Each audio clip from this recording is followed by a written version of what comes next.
Hi, welcome to Jeff three world. ஒரு imagine பண்ணி பாருங்களேன், ஒரு நடுக்காடு, அதில் ஒரு அமைதியான ஒரு பங்களா, வெளியில் பேய் மாதிரி மழை பெஞ்சிக்கிட்டு இருக்கு. ஆனால் அந்த பங்களாவில் இருக்க ஒரு ஆளுங்களும் மர்மமான முறையில் கொன்னுடுறாங்க, இறந்து போயிடுறாங்க.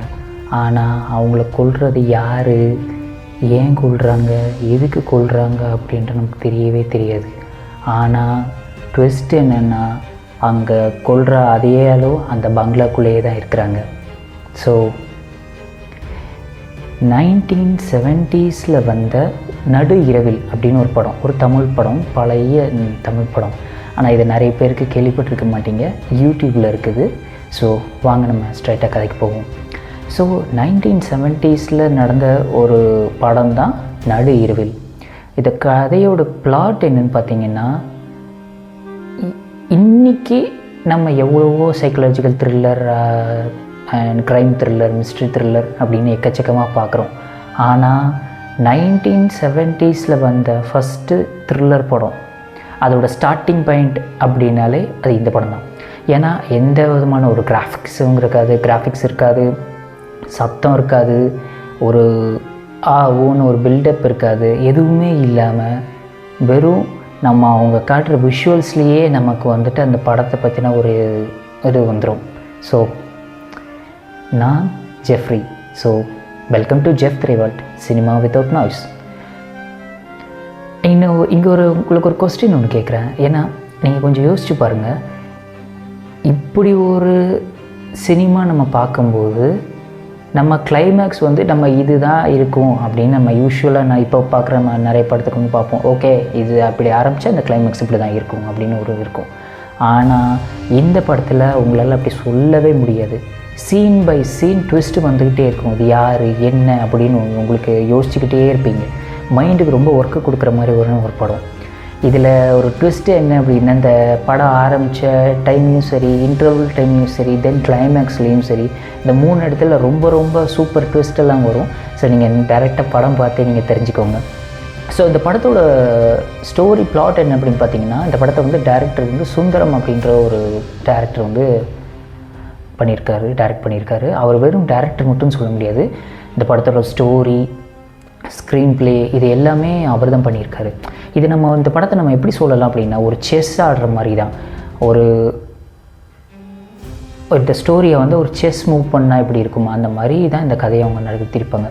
அதாவது ஒரு ஸ்டோரி எப்படி ஆரம்பிக்குன்னா, ஒரு வசதியான ஒரு வயசான ஆள், பட் ஒரு நல்ல வசதியான ஆள், ஹீ இஸ் வெல் செட்டில்.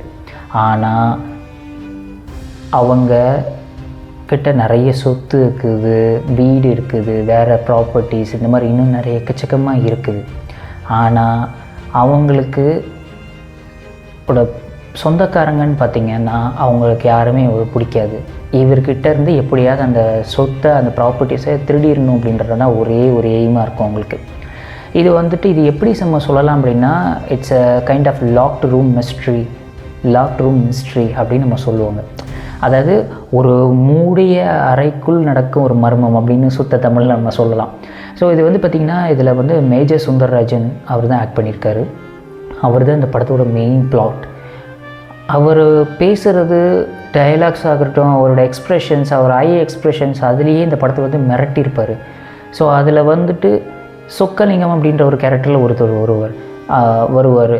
அவரோட மிஸ்ட்ரியான அந்த ஆக்டிவிட்டீஸ், இந்த பாடி லாங்குவேஜாக இருக்கட்டும், அவரோட பார்க்குறது, அவர் நடக்கிறது, இது எல்லாமே ஏதோ ஒன்று சரியில்லையே நம்மளை யோசிக்க வைக்கும்.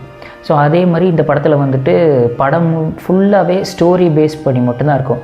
தேவையில்லாத காமெடி இருக்காது, தேவையில்லாத பாட்டு இருக்காது, தென் இந்த ஒருத்தரை இன்னொருத்தரை கிண்டல் பண்ணி ஒரு கவுண்டர் கொடுக்க, அந்த மாதிரி விஷயம் எதுவுமே இதில் இருக்காது.